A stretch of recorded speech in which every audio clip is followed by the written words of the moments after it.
Nightline is going to focus this evening on one of the biggest show business phenomena ever to hit this country, whose first name alone is enough to provide instant recognition: Elvis. Actually, we're going to focus on his home in Memphis, Tennessee, a place called Graceland.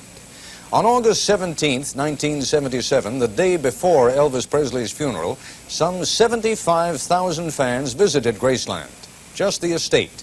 For obvious reasons, they weren't permitted in the house. The next day, August 18th, the estate was sealed off. Well, tonight, you're going to get a look inside the estate and the 18-room mansion. Here's Bob Brown. After his death here at his Memphis home, August 16th, 1977, it soon became apparent that all of those facts hadn't said enough. They hadn't said much about the pain caused by the protective isolation in which celebrities must live, something we're all much more aware of today. Or about the torment caused by the painkillers, depressants, stimulants, the thousands of doses he was prescribed as he sought to regulate his life. Sam Phillips first recorded Elvis for the Sun record label in Memphis and was close to his career from beginning to end. I just think it was very unfortunate that Elvis didn't get to push back and to love what he had given us all before he died. And I don't think he really got to do that like he should have. But I think if you could stay in contact with the people on the street, maybe not all over the country, taking too many guards, but in your hometown, man, you should never be entrapped or imprisoned. I don't care what you're doing or what you're in. It's not worth it. In many ways, that wall of privacy has remained closely guarded even since Presley's death. There has never been a public glimpse inside Graceland Mansion, despite the obvious continuing interest of the crowds that flock to the grounds where Elvis and his family are buried. Around 1.3 million tourists per year now come to Memphis, compared to estimates of 10,000 a year before Elvis died. ABC's Nightline was invited to provide the first televised look at sections of the Graceland Mansion and grounds never seen publicly before. I think he felt safe in this house, and this house was a lot of good memories.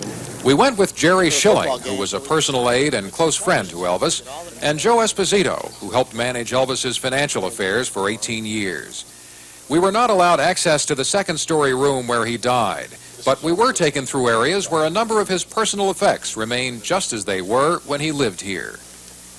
His stage wardrobe, suits that cost more than $3,000 apiece. This is about half of it, because over the years, he would always buy new ones. And the old ones they would give to charity and different organizations that they would auction off for charity groups. What are these like? Well, this, for example, I think you might find this interesting. That's for sure. Feel these, Bob. Just for weight purposes. That's around 30, 40 pounds. Behind the mansion is this wing. It is a place to relax, simply furnished, with a whirlpool bath and a sauna upstairs.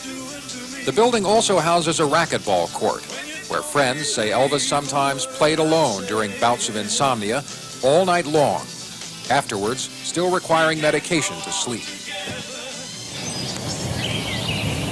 At dawn, when he left the racquetball wing, he often walked by the pastures on the 14-acre estate where his horses still graze, including his Palomino, named Rising Sun.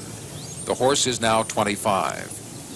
Elvis and his friends used to race their horses the length of this estate, but soon they began attracting large crowds and traffic jams as they raced toward the front near the highway, and they had to stop the horse races to help prevent traffic congestion.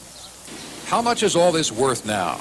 A 1979 estimate valued the Graceland estate at $555,000, the clothing and furniture inside at $216,000. But the properties undoubtedly could bring millions. The first new car he ever bought, a 1955 pink Cadillac, is still parked behind the mansion, along with more formidable acquisitions such as this Stutz Blackhawk, valued at well over $50,000. The section of the mansion that probably would hold the most interest for fans is this wing.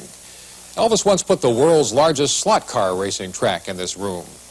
Later, he held his wedding reception here. And finally, he made it his trophy room. Much of what is in here came from fans. Elvis kept practically every scrapbook he was sent in these drawers. He kept photos and letters and trophies from fans, and seemed to care as much about them as he did about the other symbols of success. It got to a point where a gold record, I mean, it's great, but they would come in the mail to Elvis. You'll look at one wall and you'll see 2 small Grammys, which were really representative of 2 gospel albums that he did. Never did he once get a Grammy for a rock and roll tune. It's unlikely that the public will be allowed to view the interior of Graceland in the near future. The division of the estate is still being disputed between Elvis's heirs and his former manager, Colonel Tom Parker. But in the meantime, the estate is still generating income estimated at $1.2 million a year.